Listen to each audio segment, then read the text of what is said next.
The Yu-Gi-Oh meta is changing once again, and if you're not ready for it with the right hand traps, you're going to be in for a rude awakening. How's it going, everyone, and welcome back to another competitive Yu-Gi-Oh video. Today we're talking about hand traps post-Infinite Forbidden and how they interact with the best decks of the format.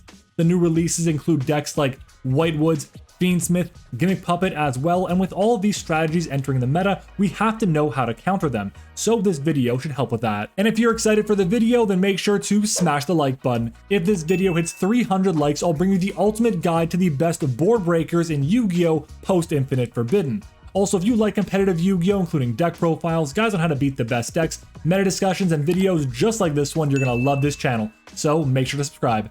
But with that being said, here is your guide to the best hand traps in the post-Infinite Forbidden competitive Yu-Gi-Oh! Format. Let's jump into it. As always, I have 6 different categories to talk about when it comes to these hand traps, starting off with the most obvious being playable in most main decks. We also have playable in some main decks, playable in most side decks and in some side decks, as well as niche and just don't. Niche is going to be for hand traps that are seeing play for very specific reasons and just that alone, while just don't means you shouldn't play these hand traps in almost any circumstances. But before I begin, I need to remind you to take a look at the actual names of the tiers. Just because a card is in a tier that's higher than another one doesn't necessarily mean it's better. For example, if I place a card in the playable in some main decks tier, it doesn't necessarily mean it's a better or more important card than a card found in the playable in most side decks tier. Anyways, let's get to the list, starting off in alphabetical order with Artifact Lancea. Lancea is a card that comes in and out of the format every once in a while, and it's been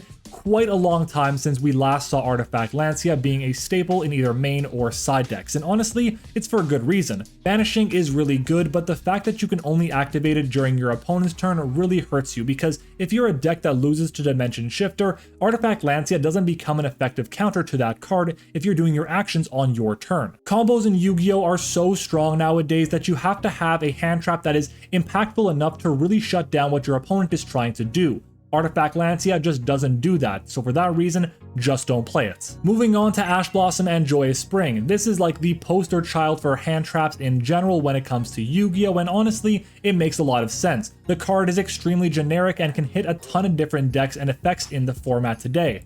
The problem is, there are so many decks right now that just don't really care too much about Ash Blossom. Either they can just play right through it as if nothing ever happened, the deck doesn't even lose to the card in the first place, or honestly, they can just use the card for their own advantage by using something like Hida the Fire Charmer Ablaze. Now, that's not to say the card itself is bad by any means. It should definitely see a lot of play in the format because it can hit so many different strategies, including the best ones in the game today. It's great against Snake Eye because you can stop them from summoning a Snake Eye monster out of the deck. It's also really good against Tenpai Dragon by stopping the Sangen Kaiman in the battle phase. Most Belle monsters have an effect that's weak to Ash Blossom, and of course there's also the new Fiendsmith cards. If you manage to use the effect of Ash Blossom on the Fiendsmith Requiem, they can't access their Fiendsmith Engraver, which means the entire engine kind of just shuts down. And of course, Ash Blossom even stops Branded Fusion, which is what it's most known for nowadays. The card is fantastic, it's just way too good and too generic that every deck should be playing it, and for that reason it belongs in the playable in most main decks tier. Bystials in general have a lot of utility in this format. Pretty much every single deck has at least 1 or 2 interactions that are just weak to Bystials in general, but it's not a crazy impactful hand trap overall. For example, if you look at the Fiendsmith cards, all of them are light fiend monsters, which means they are pretty weak to Bystials. But Bystials are also really good in other situations too. For example, against Snake Eye, you can use it when the Flamberge Dragon activates the effect to be able to place the IP Masquerena back in the spell and trap zone. If you banish the IP, the target is gone, and at the same time, you stop them from getting multiple interruptions on your turn too.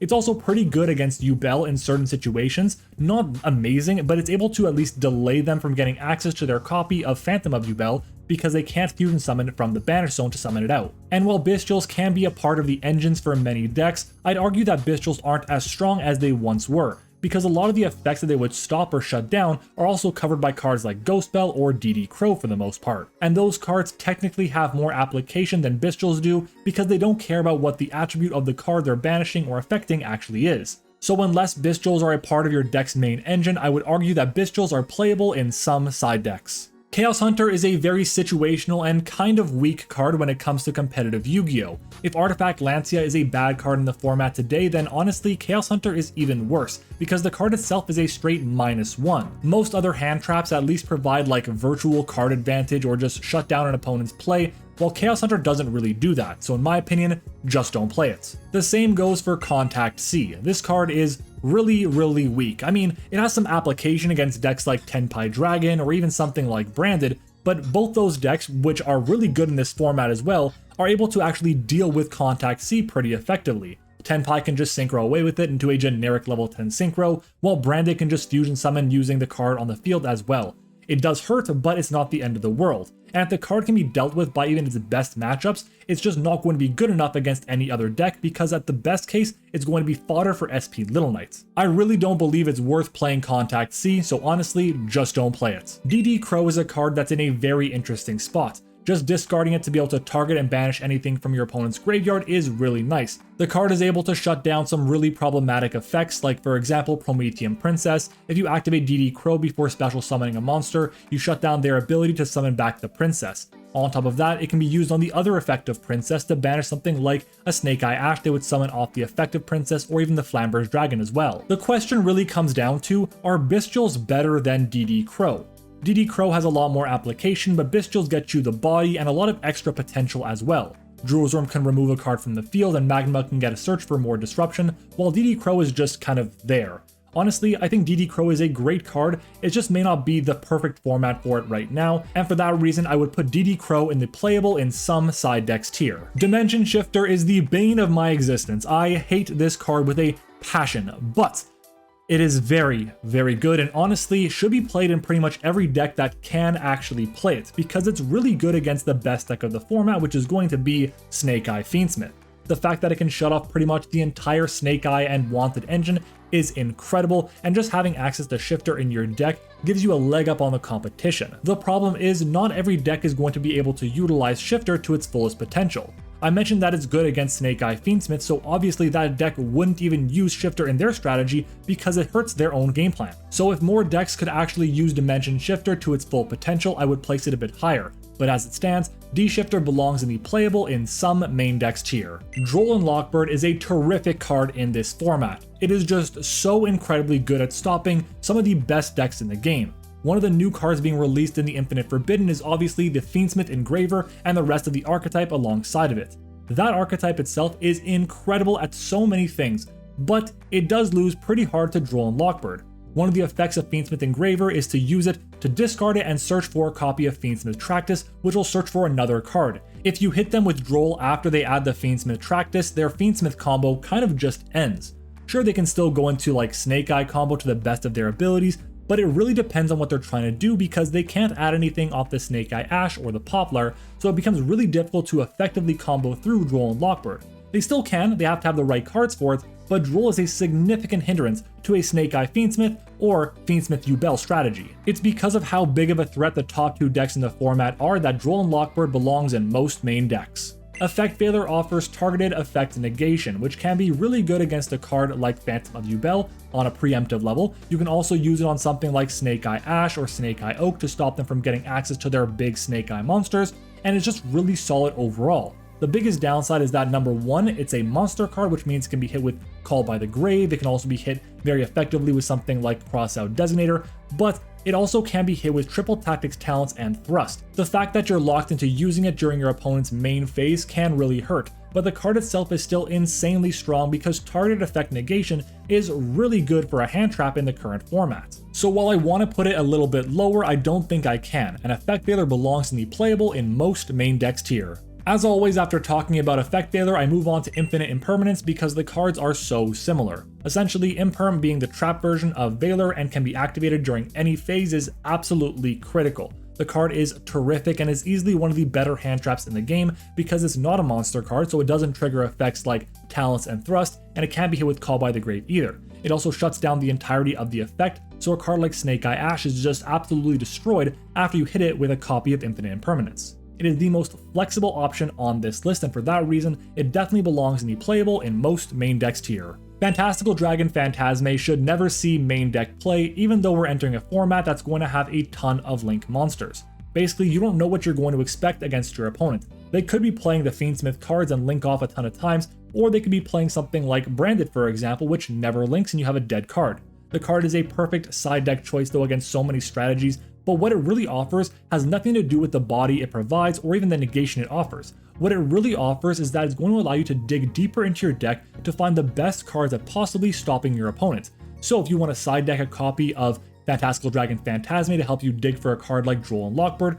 you're going to be in a really good position against something like the best decks in the format, including Snake Eye Fiendsmith and Belle Fiendsmith. But not every strategy can afford to play Phantazmay in their side deck, so for that reason it belongs in the playable in some side decks tier. I like Ghost Belle and Haunted Mansion a lot. It can stop so many different cards in the format today, including the effects of Fiendsmith Sequentia to fusion summon, or something like Fiendsmith Engraver to even summon itself out. It can shut down Flamber's Dragon or Promethean Princess. It can shut down the effects of Tenpai Dragon monsters in the damage step. There are so many great applications for this card, but it's not seeing as much play as would be expected of it. The issue with Ghost Belle, at least in my opinion, is that it does its best work after a lot of the board has already been established. So it's very possible they have a negate, or they have a way to just continue extending past it. So you really want to make sure that you have Ghost Belle with another hand trap, or if you're using Ghost Belle, it's to stop their first action of the game. That really isn't the case very often, so Ghost Belle kind of falls by the wayside, but it's still a great card, and in my opinion, it should see play in most side decks. Ghost Mourner is also seeing a ton of play in this format because it's acting as like your 7th, 8th, and 9th copy of Infinite Impermanence.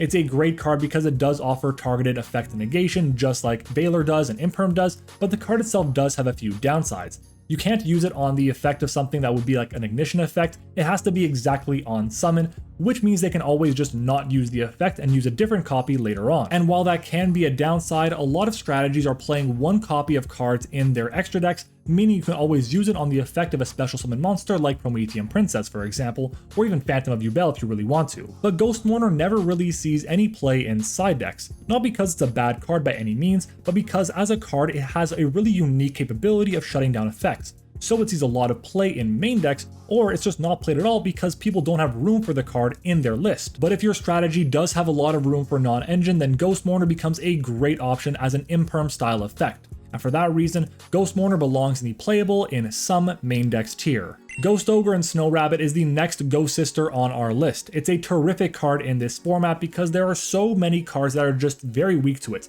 You look at all the field spells in the game today, including Sangan Summoning, Nightmare Throne, or Nightmare Pain, I guess, for the Belle deck. You have the Gimmick Puppet field spell as well. There are so many terrific options. And if you can use Ghost Ogre against those cards, you can put yourself in a much more advantageous position than you would have been if you hadn't. But I don't actually see Ghost Ogre seeing a lot of play in the main deck for this upcoming format, mostly because the best deck, Snake Eye Fiendsmith, isn't that weak to it. Sure, there can be some situations where Ghost Ogre is very good, but they're few and far between. The card itself, while it is a very strong option against a lot of decks in the format, you really want to make sure you're siding it more often than not. So for that reason, in my opinion, Ghost Ogre is belonging in the most side decks tier. I think Ghost Reaper and Winter Cherries is objectively a bad card, but if you can use Ghost Reaper on a Moon of the Closed Heaven, then you're going to put yourself so far ahead. You basically stop your opponent from accessing the entire Fiendsmith combo by getting rid of that one bridge piece, and that's very important. But not every deck will be on the Fiendsmith engine, especially on release, which will be the weekend of the NAWCQ.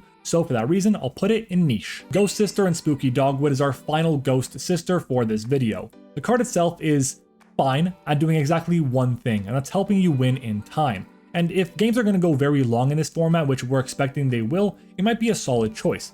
The problem is there are other cards like the Red Lotus King which kind of do the same situation and act as a quick effect that you can use whenever during any phase. So I feel like the card itself, while Ghost Sister is a solid choice, it's just being outclassed a little bit right now, but if you really want to find a way to just beat your opponent in time on their turn, then you could do much worse. So for that reason, Ghost Sister and Spooky Dogwood belongs in the niche tier. Multcharmy Purelia is the newest hand trap on this list. The card is really interesting. Some people say it is absolutely broken, and I disagree. The card is really good at stopping any deck that would special summon or normal summon from the hand quite a lot in a single turn. For example, with decks like Fluwandereeze or Kashtira, which is great because both those decks play Shifter and you can still use Purelia under Shifter.